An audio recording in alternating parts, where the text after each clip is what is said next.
Welcome into the Action Network podcast presented by BetMGM, the king of sportsbooks. College basketball fans are just days away from Selection Sunday, and if you're looking to participate in any March Madness pools this season, this, my friends, is the episode for you because this is our March Madness pool strategy episode.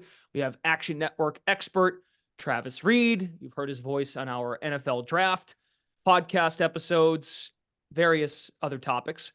And pool play expert, friend of the pod, Jason Lisk from poolgenius.com. Hardcore fans of this podcast may recall we did an episode like this in August for the NFL. I think it was the three of us who did this very same episode last year before the tournament. So looking forward to this, guys. Today we're discussing strategies around the two most popular types of March Madness pools, traditional bracket pools and survivor pools. Jason, I'll kick to you first.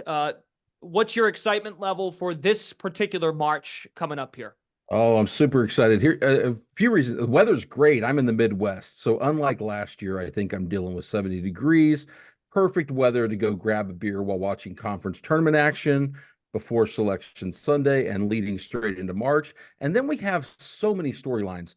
Connecticut trying to repeat. A lot of the other contenders, teams that might cause others to have, let's say, reservations. Tennessee, Arizona, Houston's never won a title going back to Phi Slamma Jamma days. So lots of interesting storylines with the top contenders here.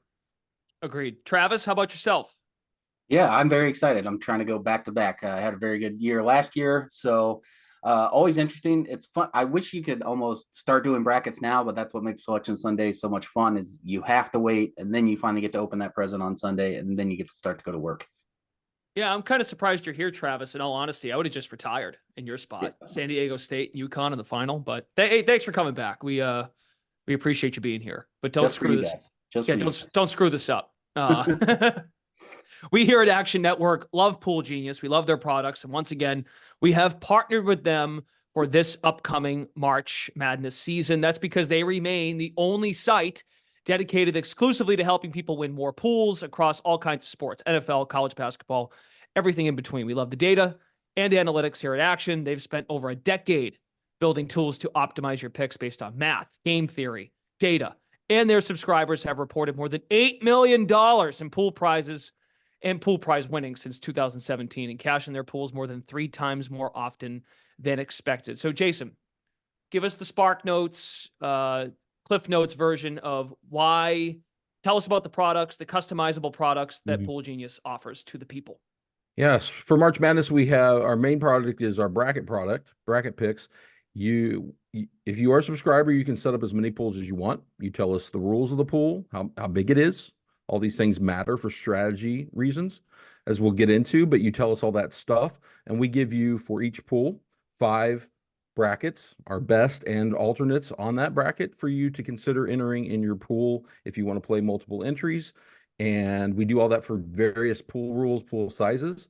Also have Calcutta for those that are into that type of pool. It's a little more niche audience, but we have a customizable where you tell us your rules there. It'll tell you what we think the value is if you tell us what your target pot size is.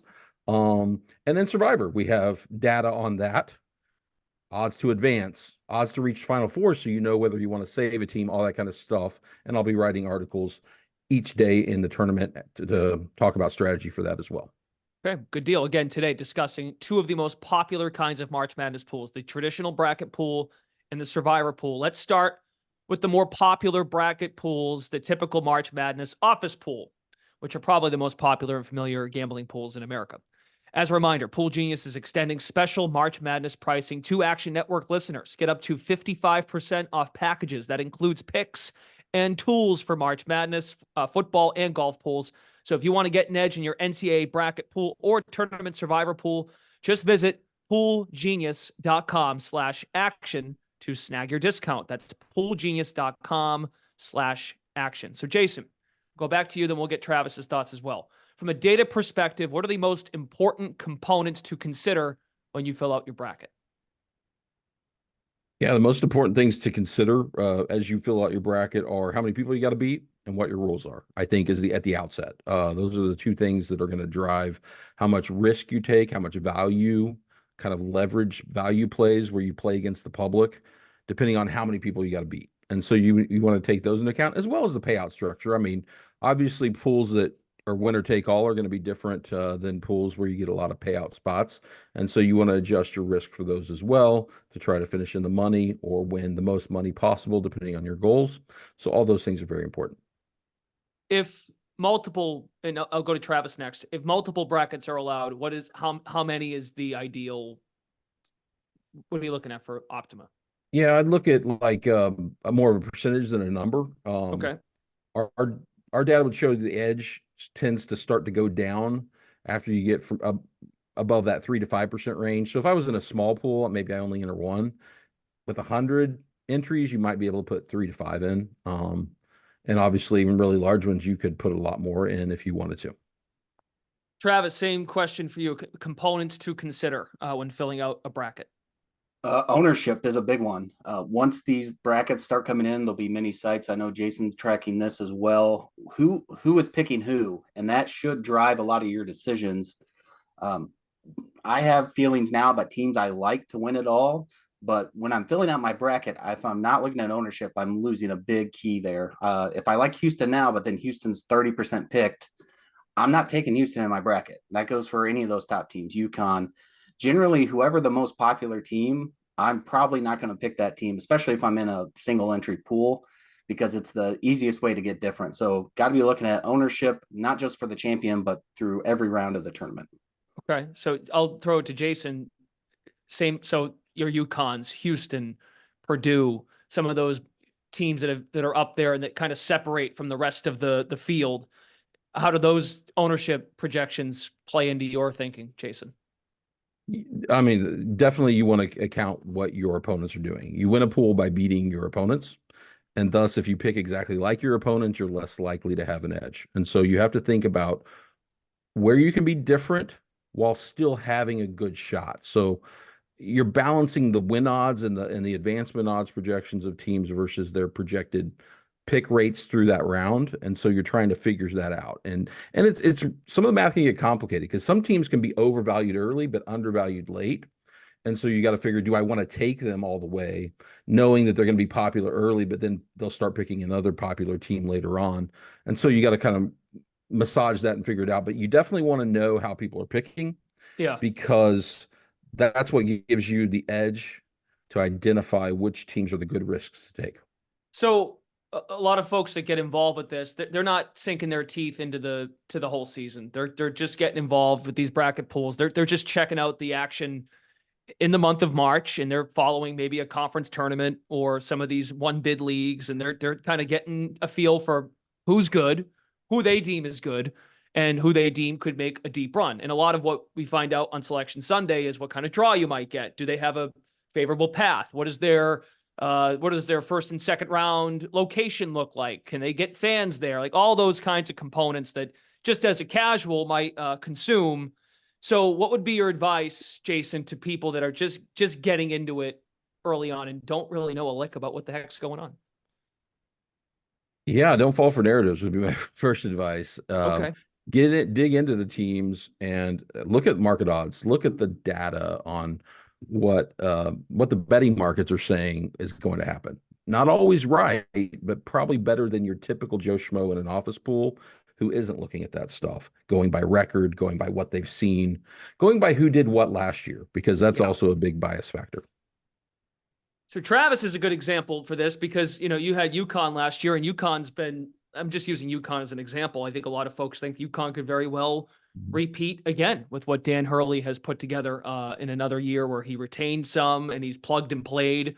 The portal, that's another thing. The research is so important because of the portal, and recruiting has changed completely. I mean, guys that get knocked out of a one bid conference tournament, some guys have hours before the game even tips off, they knew regardless of the result, their name was going to be out there. So that's just to Jason's point of research and diving into who's new to the program and how coaches are going about their recruiting and whatnot. That's really an off-season topic, but what advice would you give, Travis, for people that are new or trying to get involved and not completely familiar? One, I wouldn't get too I wouldn't be too worried about the seeds. The selection committee, they do a decent job, but they're going to have some misses too. They're just going to Yeah. overrate some teams. They're going to underrate some teams.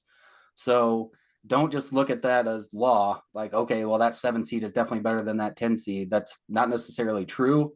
Another thing that you can look at is just recent performance. These are college kids. Some, they are going to improve as the season goes along, some teams. So a lot of times you can look at teams that are kind of hitting their stride right at the perfect time. And so just looking at just even game logs, okay, oh, they're doing really good over the past month leading into the tournament. That could be a team that's getting hot at the right time. That's just, instead of looking at the whole season, record or standings or anything like that, just be another little boost that you can look at to improve your odds. Yeah, like an example of that to me would be a team that might have a blip in their year. They bow out of their conference tournament early, and they've got experience, and they've got the bigger picture in mind. Like they put their team together because they're set on winning the natty, not necessarily their conference tournament. So if they bow out early, and maybe that affects their seed, to your point, and it allows another team in their conference to sneak in, something to keep in mind. But then yet the devil's advocate to that would be, well, the team that maybe was Cinderella, who made a run in their big Power 5 conference tournament, maybe that there's someone you have to acknowledge the recent performance, that they're playing well. So those are good points. Jason, from a data perspective, how should people, well, let's move on. So I should say, so that's the bracket pool. The other type of popular March Madness pool that people will consume and dive into is Survivor. Most of them are fairly simple. They are one and done, meaning you can pick a team and you can only use them once throughout the tournament. You do one team each day. Every day there are games held, as we know, and those whittle down as the tournament goes on. So from a data perspective, the approach to Survivor pools, big picture.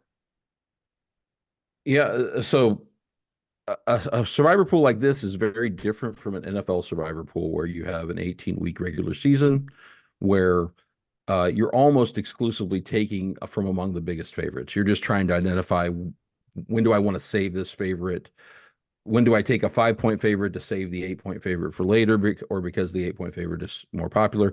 That's not the case necessarily in March Madness Survivor pools. You got to think about, if you use a team, will you wish you had them in the Final Four? Because if you run out of options, you're dead. You run out of picks, and that's just like losing. So you got to be aware of that.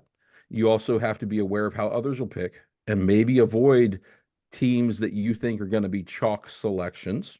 And those often come up because people know they need to save future value. So they're going to take the 7 who happens to catch the 15, or the 6 who's catching the 14. But maybe those teams are only like a 4 or 5-point favorite. And so everybody loads up on them, but they're good teams to maybe avoid and pick elsewhere. So you got to think game theory in that way. And then later on, you may actually want to be on a dog in the Elite 8 in the Final Four. If you think everybody's going to pick from just these 2 to 4 games and they're all going to be on this team, maybe I want to just play opposite and be like, I'm going to take my shot. Everybody's going to get wiped out, and I'm going to advance on that result. And those are all kind of ways to think about this pool. Okay. So Travis, with that, you tell me if I'm wrong. Does that mean maybe taking a shot on a high seed, like an upset early? Not necessarily. You could, but it doesn't mean you have to. You can go many different ways. That's what's really fun about these Survivor pools. You can take a 1 early if you think they're going out in the second round. If you think they have a tough 8-9 matchup in the next round, just take that 1 seed now. Nope, hardly anybody's going to want to burn them in the first round, and then just hope that 8-9 comes through, and then you're saving somebody on the bottom half of that bracket for later as you're projecting. I think making your bracket and then kind of mapping out your options as you go along is a good way to go about it. And one of the most important things, and to Jason's point, most people lose by running out of teams, not losing a game. So you get to a Thursday or Friday of Sweet 16 and you have no options because you didn't plan ahead or something like that. And then you're done. So you're just out. Yeah. So like you said, even if you have an underdog, that's better than having nothing at all. So at least plan out and, okay, these games are on Thursday, these games are on Friday, these are on Saturday, these are on Sunday. And then the next week, those games all get mixed around. They're going to be in different days. Make sure you have that planned out. Yeah, that's fascinating, right? Jason brought up the NFL and how it's awfully simple. I mean, you get your Thursday slate, your one game Thursday, then your Sunday, Monday. This is a different animal because there's the same amount of games on, at least early on, the same amount of games Thursday through Sunday, Yeah. each of the first To couple of weeks. Travis's point on this, Brendan, the one seed thing early, you might want to do that. I took Kansas in some last year because Kansas was in a tough West region. Connecticut was there, UCLA, Gonzaga. And so I thought, to your point, Kansas got bounced by Arkansas in the next round. they did, and so that Right. worked out. That was one that worked out. And so I actually some really good picks in the first round are teams that are like 1s, 2s, and 3s. Okay. That you're like, I don't think I need this team for the Final Four. I'm going to take a chance that they will not advance 3 wins or more, because that's when they start to hurt you.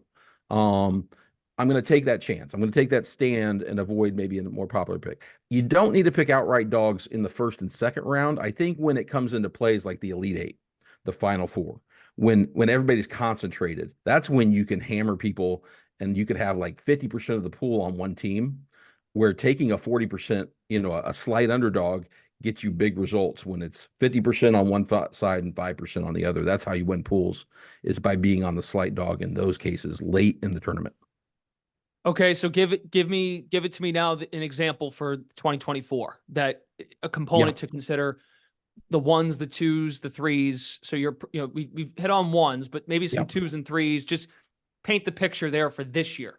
Yeah, obviously we don't know we're recording this before the bracket comes out. Right. We do have we know which teams will be in. We know who'll probably be seeded. We just don't know the combinations. I think you're going to have a generally strong group of 1s this year, in my opinion. Connecticut's better than their power rating when they're fully healthy. The other teams are strong. I think what you're looking at is teams like maybe a Baylor as a 3 seed might be a good. You take the risk they don't lose to the 14. I'm willing to take a chance that their defense isn't good enough to get them to the Final Four. Team like that, maybe a team like, Alabama to me is a risk in the first round because of that defense, but that'd be the kind of team I'd be at least considering, because I don't think they have the defense to make the run through 3 or 4 rounds. Those are teams maybe to look at early. And then I'm obviously not using UConn right away. I'm not using probably Tennessee.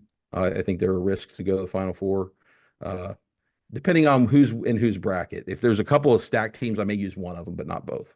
Early. Okay. Another one that comes to mind maybe early on, Marquette with Kolek out. That's really a murky one. You might want to just stay away completely, but can they get by a 15 if they're a 2 seed without him? Assuming he might be, look, like Jason said, we're recording before Selection Sunday. The bracket's not even set, but just thinking out loud, does Shaka have enough in the tank without Kolek to win a first round game? Travis, why don't you take this one now? Just from what you can glean of a projected bracket, what's your specifics to 2024 that you're keeping in mind off those same lines? Yeah, it might be Kansas again, because they're dealing with a lot of injuries. They have 2 starters that are not even going to play in the Big 12 tournament. Yeah, sure, they're going to come back. But they're projected to be like a 3 seed. So that might be a team that you can use early in a survivor pool and then like, okay, I don't trust them to get, 2-3 games down the line at all. So I think they're another option. I do agree. I think the 1 seeds are very strong, and not just that, but stronger. Like there's a clear separation between like the top 3 or 4 teams and then the next. But like you said, we have to wait for the bracket. Once it does, there's going to be one of these regions. We're going to be, oh, that's the bracket of death. And that's the one that you want to try to use one of those higher seeds, because they can't all make it. Only one of those 16 teams is going to make it out of there. So you can feel free to be like, okay, I'll take a risk and take the 2 seed out of there, because that bracket's just full of good teams. Okay, good stuff. My brain's already in a pretzel thinking about it. Jason, quickly, how long is an average entry expected to last in Survivor? Oh, average. It depends on the year, but if you consider that people are going to be spread out on 60 to 70% winners in the first round, similar in the second, by the second round, you're going to be probably at half the pool size, especially if there's a big upset of like a popular mid seed or like the second round team. Like Missouri Princeton last year was the single most popular. Missouri was the single most popular because they were playing a 15 seed. They lost. Most pools loaded up on them. And so I know in my pools, Missouri was like over 40% in some pools. And so a lot of people got wiped out with that pick. So it just depends on if that kind of event happens. But yeah, that's one. And to the scheduling part real quick, the committee doesn't do us any favors, because it used to be, if you think back to when we were younger, if you played in the West, you would play on Thursday, like the first weekend, and then you'd also play on the same day as all your opponents the next weekend. Now it's mishmash. And so you might have a team that plays Thursday, Saturday in week one, but if they advance, they're playing Friday, Sunday, and half the teams in their region are played on a different day. And so you got to really plan ahead, or you could use all the wrong teams the first week that all happen to play the same day in Sweet 16. And so that's, I think, something to keep in mind, is to keep in mind the schedule is not consistent from week to week on when teams play. Anything to add there, Travis, on average entry expectation, life expectancy of your entry? Expect to lose. That's what I would say. So you might as well go for first anyway.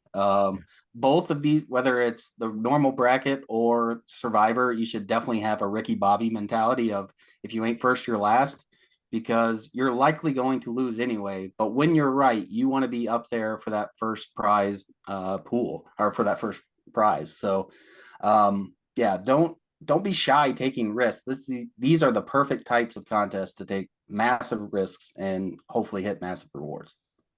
So you kind of answered the next one that I had. It kind of relates to both of you in your Kansas example.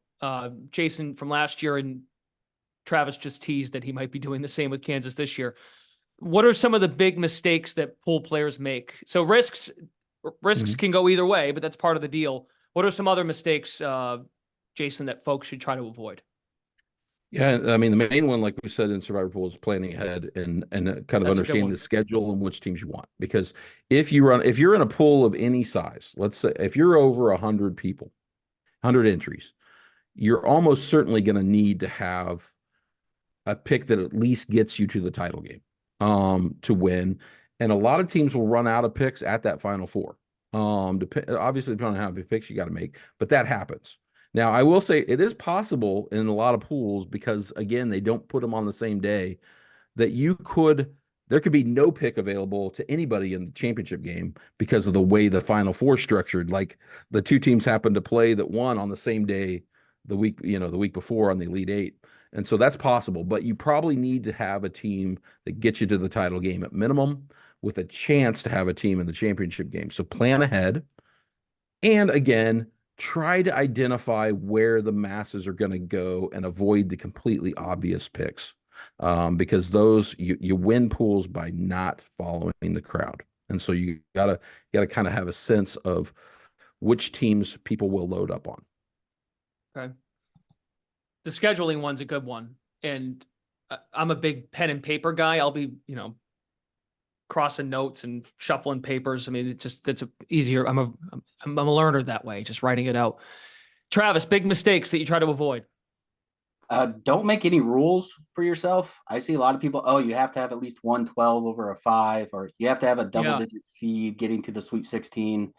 Every bracket is its own animal. We don't have enough of a sample size, and with the game evolving the way it has, I mean, it used to be you never take a 16 over a 1, right? Now we've seen it a couple of times that's happened. So these rules are meant to be broken. So don't get done with your bracket and be like, oh, well, I didn't follow this rule, so I have to change it or anything like that. Don't get stuck in that. And also spend more time thinking about your champion than what 12-5 upset is going to happen. That's where, for most brackets, getting the champion right is the same thing as getting the entire first round right. In terms of points. So spend more time getting that right, and then hope that maybe your first rounds get right along the way.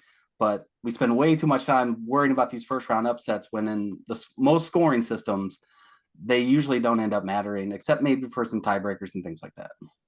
So we're into the meat and potatoes of the psychology, but like pool behavior. So just to throw this back at you though, what if your champion, Jason, is a public team, then what do you do? Like, I mean, because you're focused on a survive and advance mindset in the early part, but if your champion is a public consensus team, what I'm saying is, how do you factor in that pool behavior with trying to keep all those things in mind and balancing Yeah, those. it becomes tough. At some point in survivor pools, you become what I would call committed. Like you can't, you have a path that is available to you, and that's pretty much the path you're gonna have to be on. You know, you're gonna have to take the winner of Miami Houston in the Final Four or whatever, or Miami Texas last year. You're committed to that. You're like, okay, I can save UConn, but I got to use them either in the Final Four or the championship game. Right. You run out of options. I've got to take Florida Atlantic. I have no other option this round. I have to take Florida Atlantic. That usually happens around from Sweet 16 to Elite Eight. So you become pop committed there. And so, yeah, I would say at some point you just got to make the best call you can, take the chances you have to take, and then live with the results. Okay. Travis, same question to you. Yeah, I would say in regular brackets, if you do want to go with a chalky champion, you got to get weird everywhere else. So if you do take a chalky champion, don't have 3 1 seeds in the Final Four, because there's going to be a lot of brackets that look exactly like that. So if you do want to, I'm guessing UConn is probably going to be the most likely chalk champion because they won it last year. They're really good this year. There's a lot of things pointing their way. So if you do want to take UConn, have some kind of outlier 4 seed, 5 seed, 6 seeds getting to the Final Four that can differentiate you from the plethora of UConn brackets that you're going to see. I'll give you an example along those lines. Because you could win a small pool by taking UConn. You could take the position, I'm going to beat this small group of people. I'm going to take the team they might want to pick 2, and I'm going to beat them elsewhere in the bracket. And you could take a really good team that maybe not picked at all in the championship game in that pool, and basically you're buying UConn or that team to win because nobody picked them. Like you could take an Auburn, like as you mentioned, a 4 seed. If Auburn's a 4, you could have a UConn Auburn, and you basically have a UConn or Auburn bracket that wins that pool because you won't have enough entries where it's unlikely anybody actually picked Auburn to win the title if it's small enough. So that's actually a strategy in small pools, is to find that team as the second championship team that you think won't be picked, but has a good shot. It's actually a good small pool strategy in some ways. Last one for you. So take out me, Travis, Jason, to participate. Just try to get inside the mind, the lens of the other participants. Do they stay too focused on their own entry, and should they ignore what everyone else is doing? I'll go to Travis first on this one, because you kind of said that. You just got to, you ain't first, you ain't first, your last kind of mentality with this, right? You got to ignore other people, kind of. Well, you have to know what they're doing and just do the opposite almost, is kind of what you're trying to do, is really just to get different. How do you get different enough while still giving your shot a chance that, okay, I did get all these games right and now I can win. So you do want to know what they're doing. You just don't want to follow. If you just follow the leader, that's what you're going to do. And they're going to be in a big pile at the end with everybody. And it'll actually come down to, okay, who got the most 12-5 seeds right? It'll come down to who did the best on that first weekend, which is really tough to do. It's a lot easier to get really different in the later rounds and just totally differentiate yourself. Now you're in that 1% that got that right. It's a lot easier to win the pool that way. Jason? Yeah, I think don't focus on individual upsets. We already talked about that. Like, I think people get bogged down where they're like, oh, I want to pick this upset. And then they get to the end of the bracket and they're like, oh, why do I have that team in the Final Four? Don't think that way. As Travis already mentioned, the most important points are the champion, the finalist, the Final Four picks. Work backwards. Oftentimes, if I'm going to pick an upset, it's because I've already worked backwards. I'm like, well, I might as well take a shot on that team because I think they're close enough and they're unpopular, and I don't need the team they're playing to advance anyway. And so think about that. Think bigger picture in those senses. How are others picking? Because that's how you win pools, by getting points other people don't. You lose pools by losing points by taking too much risk to be unique when the odds are bad. Like, you don't actually have to pick like the 11 seed to make the Final Four, because you may be in the pool where nobody picked them. And that's not the picks that kill you. The picks that kill you are if the 3 seed that you did not have advancing makes it, and everybody else is getting points on that popular pick. That's where you get beaten pools, is by the picks you didn't make that are actually semi-popular and had a chance, and you somehow didn't cover it. But so don't worry about making extreme long shots. Take good value bets out of those, and then live with the results. The picks you didn't make might be the ones that really come back and bite you. Well, I'm thinking about a lot after this. Either of you, I'll kick it to Jason first before we wrap it up. Any other final words of wisdom before we wrap this up that we didn't touch on? Oh, I mean, we've hit it all. I think, look at Travis already said it. Don't look at seeds. Look at each year differently. That's one of our mantras. Every year is different. Every year is different on where the value lies. We may see people go crazy with upset picks because we had no number one seeds last year. I don't know if that's true, but that's a possibility. We may see UConn be super popular because the other contenders don't have a history of winning titles. Those are possibilities, but we'll see where the data shakes out after Selection Sunday. So just keep your mind open and be aware of what's going on in that specific year. We also take into account what teams have done. I'm making team notes. I'm doing research. I'm looking at the stuff like lineup changes. Don't just blindly go off of like our power ratings or like a raw rating, a Ken Palm. Those things aren't taking into account injuries. Look into the data or trust someone like us who is looking into the data to come up with our simulations. Those are things that I would give advice on is dig a little deeper and don't get caught in narratives. Travis, final words of wisdom? Yeah, I love what Jason said about building inside out. I think if you take nothing away, that's the best way to build a bracket. That's how I've built every one of my brackets. Select your champion first, select your final four next, and then go out from there. Don't play the X's and O's guy. Well, okay, what's this matchup? Okay, what's this matchup? And then just do it in sequential order. Again, like we've said multiple times, you're not worried about that. You want to start with the pick that matters the most and then go out from there. I'll be honest, that scheduling thing Jason brought up has got my brain in a pretzel right now. That's fascinating. I will write an article before the tournament starts where I lay out the grid of like the teams in this pot on Thursday will go to this day on the second week. And here's the top seed in that group so like this is a Thursday and second week Friday team or whatever, and you can grid it out. I will lay that out because I think it's important to see as you plan out your Survivor. Jason Lisk is also your secretary this month of March. That's right. Thank you very much. Thanks to both of you, Jason Lisk, Travis Reed. Travis contributes to us at Action Network, and Jason Lisk, we appreciate you stopping by, a friend of the podcast, and over at poolgenius.com. Again, folks, do not forget that Pool Genius is offering special pricing to our listeners, 55% off packages that include picks and tools for March Madness, football, and golf pools. So if you want to get an edge in your NCAA bracket or tournament survivor pool, poolgenius.com/action. Go there to snag your discount, poolgenius.com/action. We will return here on the Action Network podcast in the coming weeks with some March Madness player prop episodes. I wanted to say player props episodes.